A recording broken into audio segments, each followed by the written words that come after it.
మీరు న్యూస్ పేపర్లోనైతేనేమి, యూట్యూబ్లోనైతేనేమి మీరు గమనించినట్లయితే ఈ దినాన అనేక మంది చనిపోయినటువంటి స్థితిలో మనం చూడగలం. దేవుడైతే మనకు సజీవులుగా ఉండడానికి, ఆయనతో కలిసి ప్రయాణం చేయడానికి దేవుడు ఇచ్చిన ఆధిక్యత, మరొక దినాన్ని పొడిగించడం దేవుడిచ్చిన ఆధిక్యతగా మనము భావిస్తున్నాం. ఈ దినమునకై ఏర్పాటు చేయబడినటువంటి దేవుని యొక్క లేఖన భాగముల నుండి మరి ఆ కీర్తన గ్రంథం 102వ కీర్తనలోనికి మనం వస్తే, యెహోవా నా ప్రార్థన ఆలకింపుము, నా మొర నీ యొద్దకు చేరనిమ్ము అంటున్నాడు. మనము ప్రతి విషయంలో దేవునికి ప్రార్థన చేస్తాం. ఏ విషయంలో ప్రార్థన చేస్తాం? మనకేదైనా అవసరతలు కలిగినప్పుడు, ఏదైనా ఇబ్బందులుగా ఉన్నప్పుడు, ప్రభువా నీవు నాకు సహాయం చేయయ్యా అని దేవుని సన్నిధానములో మనం ప్రార్థన చేయడం మొదలు పెడతాం. ఏదైనా ఇబ్బంది కలిగినప్పుడు, ఇదిగో కష్టాలు కలిగినప్పుడు మనం ప్రార్థన చేయడానికి దేవుని సన్నిధానంలోనికి వచ్చి మోకరించి, ప్రభువా నీవు నాకు సహాయం చేయయ్యా, నువ్వు నాకు సహాయం చేయకపోతే ఎవరు నాకు సహాయం చేస్తారని దేవుని సన్నిధానములో మనం మొరపెడతాం. మనం మొరపెట్టడానికి గల కారణం ఏమిటంటే, దేవుడే మనలను ఆయనకు మొరపెట్టమని చెప్తున్నాడు. ఇర్మియా గ్రంథం 33వ అధ్యాయం 3వ వచనములో మరి దేవుడు చెప్తున్నటువంటి మాట ఏంటంటే, నీవు నాకు మొర్రపెట్టుమో నేను నీకు ఉత్తరం ఇస్తాను అనేటువంటి మాటను మరి దేవుడు చెప్తున్నట్లు మనం చూస్తున్నాం. ఈ చదవబడినటువంటి లేఖన భాగములో ప్రార్థన ఏమంటున్నాడంటే, యెహోవా నా ప్రార్థన ఆలకింపుము. ప్రియమైన వారులారా, మనము చేసేటువంటి ప్రార్థన దేవుడు ఆలకించాలి. మనం చేసేటువంటి ప్రార్థన దేవుడు వినాలి అనేటువంటి ఆలోచనతో మనం ప్రార్థన చేయాలి. దేవుడు ప్రతి సమయంలోనూ ప్రతి ఒక్కరిని ఆయన చూస్తున్నాడు, ఆయన గమనిస్తున్నాడు. ఆయనకు మరుగు చేయబడింది ఏది లేదు. మరి దేవా నా ప్రార్థనను ఆలకించు అని ఎందుకు అంటున్నాడంటే, దేవుడు మన ప్రార్థనను ఆలకించడా? ప్రశ్న ఇప్పుడు మనకు. దేవుడు మన ప్రార్థనను ఆలకించడా? మరి ఆలకించు అంటున్నాడు అనంటే, కొన్ని సందర్భాలలో దేవుడు ప్రార్థనను ఆలకించడు కాబట్టే అయా నా ప్రార్థనను ఆలకించు అని అంటాడు. ఇంకొక దగ్గరకు వచ్చేసరికి మనం చేసేటువంటి ప్రార్థన పాపముగా మార్చబడుతుంది అంటాడు. చూడండి, మనము చేసేటువంటి ప్రార్థన ఏం మార్చబడుతుంది? పాపముగా మార్చబడుతుంది. అంటే మన ప్రార్థనలో దేవుడు ఆలకించడు, రెండవది పాపముగా మార్చబడుతుంది. మన ప్రార్థన దేవుని సన్నిధానంలోనికి చేరదు అనే విషయాన్ని మనం జ్ఞాపకం చేసుకోవాలి. ప్రేమైనటువంటి దేవుని బిడ్డలారా, ఈ యొక్క లేఖన భాగంలోనికి మనం వస్తే, మనము కొన్ని సందర్భాలలో దేవునికి మొరపెడుతుంటాం, ప్రార్థన చేస్తుంటాం. ఎప్పుడు ఎక్కువగా మనం ప్రార్థన చేస్తామంటే, ఏదైనా ఆ సందర్భం వచ్చినప్పుడు, ఎక్కువగా ఒకవేళ మన జన్మదినం వచ్చిందనుకోండి, మనం ప్రార్థన చేస్తాం. ఏమని? ప్రభువా ఈ సంవత్సరం అంతా నన్ను కాపాడేవనైనా, మరి ఒక సంవత్సరంలోనికి నన్ను ప్రవేశపెట్టని ప్రార్థన చేస్తాం. లేదా ఏదైనా ఒక గృహము కొనబోతున్నాం, ప్రభువా ఈ గృహాన్ని నేను కొనబోతున్నాను, ప్రభువా మీరు సహాయం చేసి నీ చిత్తమైతే జరిగించని ప్రార్థన చేస్తాం. రెండవది, మనం ఏదన్నా కార్యములు చేయబోతున్నాం, లేదా మన కుటుంబంలో ఏదైనా పనిని తలపెట్టుకున్నాం, ఆ సందర్భంలో దేవునికి మనం ప్రార్థన చేస్తాం. ప్రభువా నేను ఒక కార్యము చేయబోతున్నాను, దానిలో నువ్వు సహాయం చేసి నువ్వు నడిపించయ్యా అని ప్రార్థన చేస్తాం. అసలు ప్రార్థన చేసేటువంటి మనం ఏ రీతిలో ఉండి దేవునికి ప్రార్థన చేయాలి జ్ఞాపకం చేసుకున్నట్లయితే, ఇక్కడ ప్రార్థన ఆలకించయ్యా అని అంటాడు, నా మొర్ర నీ యొద్దకు చేరనిమ్ము. ఇక్కడ రెండు అనుభవాలు చూస్తున్నాం. ఒకటి, దేవుడు వినాలి. రెండవది, ఆయన సన్నిధిలోనికి మన ప్రార్థన చేరాలి. మన ప్రార్థన ఎక్కడ చేరాలి? ఆయన యొద్దకు వెళ్ళాలి. అంటే ఇక్కడ కీర్తనాకారుడు ఏమని రాస్తున్నాడు? ఒకటి, ప్రభువా నువ్వు వినాలి. రెండవది, నీ యొద్దకు నా ప్రార్థన చేరాలి. అంటే మనం చేసేటువంటి ప్రార్థన దేవుని సన్నిధానములోనికి చారదు అనే విషయం కూడా మనకి ఇక్కడ అర్థమవుతుంది. మనము చేసేటువంటి ప్రార్థన దేవుని సన్నిధానములోనికి చేరాలి, ఆయన వినాలి అని అంటే, మన జీవిత అనుభవాలలో మనం జ్ఞాపకం చేసుకున్నట్లయితే మన స్థితిగతులు ఎలాగుండాలి అనేటువంటి మాటను మనం చూడగలం. అయితే దేవుడు మన మాటను, మన ప్రార్థనను, మనం చేసేటువంటి ప్రతి యోగాన్ని ఆయన అంగీకరించాలి అనంటే మనం ఎలాగుండాలి? ఫస్ట్ మనం ఎలాగుండాలి? మన జీవితం ఎలాగుండాలి? మన నడవడిక ఎలాగుండాలి, మన ప్రవర్తన ఎలాగుండాలి, ఈ భూమి మీదకి వచ్చినటువంటి మనము మన జీవిత అనుభవాల్లో మన స్థితిగతులు ఎలాగో ఉండాలి అనేది మనం జ్ఞాపకం చేసుకోవాలి. దేవుడు మన ప్రార్థన వినాలి అనంటే ముందు మనం ఎలాగుండాలి. ఒక తండ్రి ఉన్నాడు, ఒక తండ్రి ఉంటే తండ్రికి ఒక కుమారుడు ఉన్నాడు. ఆ కుమారుడు మరి చేసేటువంటి విన్నపాన్ని ఒక తండ్రి వినాలి అనంటే, ఒక తండ్రి ఇష్టపడాలి అంటే, ఆ మాటకు కట్టుబడి ఉండాలి అనంటే మొట్టమొదటిగా మనము మన తండ్రికి లోబడి ఉండాలి. ఆయన చెప్పిన మాటను విని ఆయనను సంతోష పెట్టేటువంటి వారుగా ఉండాలి. ఎప్పుడైతే మనము సంతోష పెడతామో తండ్రిని, అప్పుడు తండ్రి మనము చెప్పేటువంటి ప్రతి మాటను వింటారు. చాలా జాగ్రత్తగా గమనించండి. కొన్ని కుటుంబాల్లో తల్లిదండ్రులు కానీ లేదా తల్లి కుమార్తె కానీ తల్లి కుమారుడు కానీ ఒక ఫ్రెండ్స్ లాగుంటారు. ఎందుకనంటే వాళ్ళు అంత ఫ్రెండ్షిప్ ఎందుకు మెయింటైన్ చేస్తారంటే వారిద్దరి మధ్య ఉన్నటువంటి ఆ అవినాభావ సంబంధం, అనగా ఒక స్నేహితుల్లాగా ఒక ఫ్రెండ్స్ లాగా వాళ్ళు బిహేవ్ చేస్తుంటారు. ఎందుకనంటే వాళ్ళిద్దరి మధ్య ఉన్నటువంటి ఆ రిలేషన్షిప్లో మంచి బాండింగ్ ఏర్పడి ఒక తల్లి కుమారుడని కానీ తల్లి కుమార్తెని కానీ తండ్రి కుమారుడని కానీ తండ్రి కుమార్తెని కానీ ఉండదు. వారు ఒక స్నేహితుల్లాగా మెలగడానికి ప్రయత్నం చేస్తారు. కారణం ఏంటంటే వాళ్ళిద్దరు మాటలు ఏకీభవించబడతాయి, వాళ్ళిద్దరు ఆలోచనలు ఏకీభవించబడతాయి. ఒకరి తండ్రి యొక్క మాటలను కుమారుడు లేదా కుమార్తె వింటారు గనుకనే వారిని అభిమానిస్తారు, ఒక స్నేహితుల్లాగా మెలుగుతారు. అయితే దేవుడు మన మొర వినాలి అనంటే, దేవుడు మన మొరను విని ఆయన జ్ఞాపకం చేసుకోవాలి అనంటే మనము కూడా దేవునికి ఒక అనుకూలమైన స్థితిలో ఒక స్నేహితుల్లాగా ఉండాలి. బైబిల్ గ్రంథంలో చాలామంది దేవుని ఈ మాటలను విన్నటువంటి బిడ్డలు ఉన్నారు. తర్వాత దేవుని మాటలను విన్న బిడ్డల మాట విన్నటువంటి దేవుడు ఉన్నాడు. జ్ఞాపకం చేసుకోండి. బైబిల్ గ్రంథంలో ఆది కాండము నుంచి మనం చూసుకున్నట్లయితే అబ్రహామును మనం జ్ఞాపకం చేసుకుందాం. అబ్రహాము ఎలా దేవునిని ప్రేమించాడు, అబ్రహాము దేవుని నమ్మెను, అది అతనికి నీతిగా ఎంచబడెను రాయబడింది బైబిల్లో. అంటే అబ్రహాము దేవుని నమ్మాడు, ఆయన యందు విశ్వాసం ఉంచాడు. మనం ప్రార్థన చేసేటప్పుడు కూడా మన ప్రార్థనకు జవాబు వస్తుందని, దేవుడు వింటాడనేటువంటి విశ్వాసంతో మనం ప్రార్థన చేయాలి దేవుని సన్నిధానంలో. రెండవది మనం జ్ఞాపకం చేసుకున్నట్లయితే దేవునికి ఇష్టలుగా మనం ఉండాలి. మనం ఎలాగుండాలి? దేవుడు మన ప్రార్థన వినాలి అనంటే దేవునికి ఇష్టలుగా ఉండాలి. అసలు దేవునికి ఇష్టడుగా ఎలాగుంటాము అనంటే పరిశుద్ధత లేకుండా దేవునికి ఇష్టడై ఉండుట అసాధ్యము అని అంటాడు దేవుని యొక్క లేఖన భాగాల్లో. అంటే దేవుడు మన యొక్క ప్రార్థనను వినాలి, దేవుడు యొక్క మన ప్రార్థనకు జవాబు ఇవ్వాలి అనంటే మనము పరిశుద్ధత కలిగినటువంటి స్థితిలో ఉండాలి. పరిశుద్ధత అంటే ఏంది పాస్టర్ గారు అని మీరు అడగొచ్చు. పరిశుద్ధత అంటే ఏంటి? చాలాసార్లు బైబిల్ గ్రంథంలో నేను పరిశుద్ధుడిని కనుక మీరును పరిశుద్ధులై ఉండుడి అని అంటున్నాడు కదా. అంటే నేను పరిశుద్ధుడను, మీరు పరిశుద్ధులై ఉండుడి.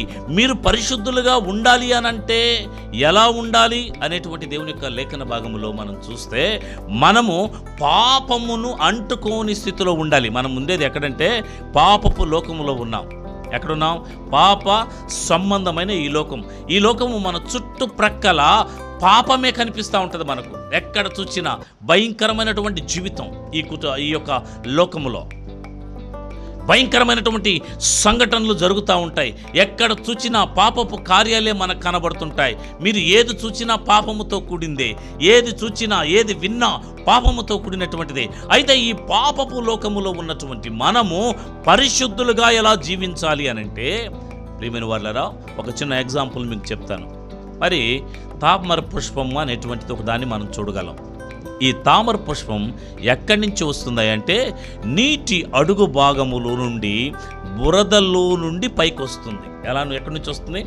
బురదలో నుండి పైకి వస్తుంది. అది బురదలో నుండే పైకి వస్తుంది.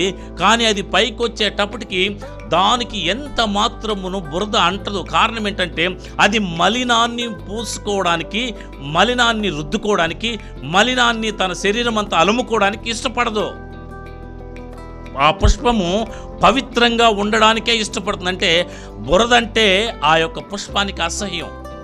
ఆ బురద అంటే ఆ యొక్క పుష్పానికి హేయం. అందుకే ఆ పుష్పము ఆ బురదను అంటుకోవడానికి ఇష్టపడదు. అదే విధముగా ఆ పుష్పము బురదలో నుంచి పైకొచ్చినప్పటికీ బురదను అంటుకోవడానికి ఎంత అసహించుకుంటుందో, ఈ లోకములో పాపపు అనుభవము కలిగినటువంటి ఈ లోకములో జీవిస్తున్న మనము పాపాన్ని అసహించుకునే స్థితిలో ఉండాలి. పాపాన్ని మనం ప్రేమించకూడదు. ఎందుకంటే పాపము మనల్ని ఎక్కువగా ఆకర్షిస్తుంది. పాపం ఎందుకంటే పాపముకున్నటువంటి ఆకర్షణ శక్తి దేనికి లేదు. మనల్ని పాపము ఎన్ని రకాలుగా ఆకర్షిస్తుందో తెలుసా? పాపం చెప్పండి.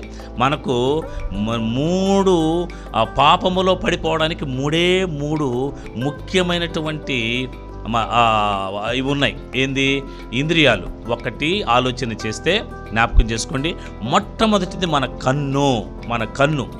కన్ను ఎక్కువగా ఏ దానినైతే మరి చూస్తుందో దానిని ఎక్కువగా ఆకర్షిస్తుంది. దానిని ఎక్కువగా ఆకర్షించడానికి ప్రయత్నం చేస్తుంది. ప్రాముఖ్యమైనది. అందుకే అంటాడు, నీ కన్ను చెడినదైతే నీ దేహమంతయు చెడిపోవును అని రాయబడింది దేవుని యొక్క లేఖన భాగంలో. మన కన్ను చెడిపోతే మన దేహమంతయు చెడిపోతుందంట. కనుక మన దేహమంతా చెడిపోవడానికి కారణం ఎవరయ్యా మనకు శత్రువు అంటే మన కన్నే. అందుకే ఏమంటాడు తెలుసా? 2 కన్నులు గలవాడవై నరకములో ప్రవేశించుట కంటే ఒంటి కన్ను గలవాడవై దేవుని రాజ్యములోనికి ప్రవేశించు. అందుకే అంటాడు, నీ కన్ను నిన్ను అభ్యంతరపరచిన యెడల దానిని తీసి పారవేయము అంటాడు బైబిల్ గ్రంథంలో. ఏమంటాడు? ఏ కన్ను అయితే నిన్ను అభ్యంతరపరుస్తుందో ఆ కన్ను నువ్వు ఉంచుకోవద్దు అంటే తీసేస్తామా మనం? ప్రియమైన వారలారా, మన కన్ను మనల్ని అభ్యంతరపరుస్తూ ఉంది. ప్రతిదానికి మనకిష్టమైన దాని మీదకి వెళ్తా ఉందనుకోండి, మన కన్ను తీసి పారేద్దామా? ఎంతమంది మన కన్ను తీసి పారేయడానికి ఇష్టపడరు. ఎందుకో తెలుసా? అంటే దాని భావం ఏందనంటే, ఏదైతే నిన్ను ఎక్కువగా ఆశిస్తుందో, దేని మీదకైతే నీకు ఎక్కువగా నీ కన్ను దాని మీదకి వెళుతుందో దానిని ఆకర్షించకుండా ఉండడానికి నీ కన్నును ఏ వైపు తిప్పుతావో తెలుసా? దేవుని వాక్యము వైపు మరలించు. దేవుని యొక్క వాక్యం వైపు ఎప్పుడైతే నీ కన్నును నీవు మళ్ళిస్తావో అప్పుడు నీ కన్ను నీ వాక్యం మీద, దేవుని యొక్క వాక్యం మీద, దేవుని మీద పడినప్పుడు నీ దేహము అంతయు పరిశుద్ధపరచబడుతుంది. అప్పుడు నీవు ఏం చేస్తావో తెలుసా? దేవుని రాజ్యములోనికి వారసుడవగుతావని దాని భావం. కనుక నీ కన్ను అభ్యంతరపరిస్తే దాన్ని నీవు తీసివేయి, అంటే దానిని మరల్చుకో అని దేవుని యొక్క వాక్యం సెలవిస్తుంది. రెండవది ఈ శరీరము అంతటికీ అనుభవించాలని ఆశపడుతుంది. బాగా అనుభవించాలి, సుఖం అనుభవించాలి, శారీరక కోరికలను అనుభవించాలి, శరీరం ధరించడానికి మరి అనుభవించాలి, తర్వాత సుఖాన్ని అనుభవించాలని ఈ దేహము కోరుకుంటుంది. ఈ దేహమును అందుకే అపోస్తుడైనటువంటి పౌలు అంటాడు, ప్రతి దినము తన దేహాన్ని ఏం చేస్తున్నాడంట? నలగగొట్టుకుంటున్నాడంట. ఎందుకో తెలుసా? ఈ దేహం ఎక్కడ నన్ను సుఖం అడుగుతుందోనని, ఈ దేహము నన్ను ఎక్కడ సుఖం అడుగుతుందోనని, ఆ సుఖాన్ని నేను అనుభవించడానికి ఎక్కడ ఇష్టపడి శరీరానికి లోబడుతానని ప్రతి దినము శరీరాన్ని, దేహాన్ని నల్లగొట్టుకోవాలి. ప్రియమైన వారలారా, ఈనాడు మన జీవితాలలో మనం జ్ఞాపకం చేసుకున్నట్లయితే మనము ప్రతి చిన్న విషయానికి ఏమైపోతున్నామంటే అలసటతో, ఆయాసంతో ఈ శరీరానికి నీరసము, తర్వాత బలహీనత, తర్వాత కొన్ని ఇబ్బందుల వలన ఈ శరీరం అలసిపోయినప్పుడు ఈ శరీరం ఏం కోరుకుంటుందంటే విశ్రాంతిని కోరుకుంటుంది. ఆ విశ్రాంతి ఎక్కడ కోరుకుంటుందనంటే ఏసీ రూములో ఉండాలని ఆశపడి కోరుకుంటుంది. అప్పుడు ఈ శరీరాన్ని మనం సుఖం పెట్టకూడదని నేను అన్నాను. ఎందుకంటే ఈ సుఖము అనేది తాత్కాలికంగా మనము పెట్టినప్పటికీ పర్మనెంట్ సుఖాన్ని ఈ దేహానికి ఇవ్వకూడదు. ఎప్పుడైతే ఈ దేహానికి పర్మనెంట్ సుఖాన్ని నువ్వు ఇవ్వడానికి ఇష్టపడి ధనవంతుడులాగా నీవు ఎప్పుడు ప్రతిదినము సుఖపడడానికి ఇష్టపడతావో ఆటోమేటిక్గా నీ దేహము కాల్చబడుతుంది. జ్ఞాపకం చేసుకోండి, ఈ దేహము కాల్చబడడానికి వెళ్ళకూడదు. ఈ దేహము ఎక్కడికి వెళ్ళాలి అంటే దేవుని సన్నిధానములోనికి వెళ్ళాలి తప్ప దేహము కాల్చబడడానికి వెళ్ళకూడదనేది మీ జ్ఞాపకం చేస్తున్నా. రెండవది, ఈ శరీరము మనల్ని సుఖాన్ని కోరుకుంటుంది, కన్ను సుఖాన్ని కోరుకుంటుంది. రెండవది, మనం జీవించే విధానములో డంబపు అనుభవము. ఏంటి?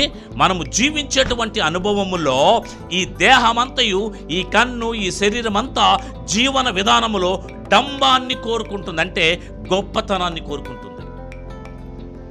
ఎప్పుడైతే ఈ దేహము గొప్పతనాన్ని కోరుకుంటుందో ఆటోమేటిక్గా మన శరీరంలో ఉన్న ప్రతి భాగము చెలించడం ప్రారంభిస్తుంది.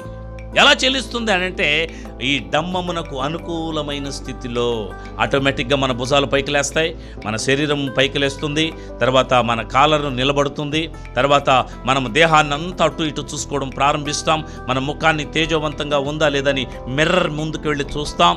ప్రతిదీ కూడా నేను అందరికంటే అందంగా ఉన్నానా, నేను అందరికంటే బాగున్నానా, నేను అందరికంటే గొప్పగా ఉన్నానా, నేను అందరికంటే చక్కగా ఉన్నానని మన దేహము మనకు జీవపు డంబాన్ని కలిగించడానికి ప్రయత్నం చేస్తుంది. ఇవన్నీ కలిగి ఉన్నప్పుడు మనం పరిశుద్ధతలోనికి రాలేము, పరిశుద్ధతలో ఉండలేం. ఎప్పుడైతే పరిశుద్ధతలో మనం ఉండలేమో పాపములోనికి వెళ్ళిపోతాం. ఈ పాపములోనికి మనం ఎప్పుడైతే వెళ్ళిపోతామో ఈ పాపము మన జీవితాన్ని పతనావస్థలోనికి తీసుకుని వెళుతుంది. అప్పుడు ఈ పాపము వలన మనం చేసేటువంటి ప్రార్థన దేవుని సముఖములోనికి చేరదు అనేది జ్ఞాపకం చేసుకోవాలి. ఇదంతా మీకు ఎందుకు చెప్తున్నానంటే, దేవుని సముఖములోనికి మన ప్రార్థన చేరకపోవడానికి గల కారణం ఏంటంటే, ఈ లోకములో మనము జీవిస్తున్న జీవిత విధానం,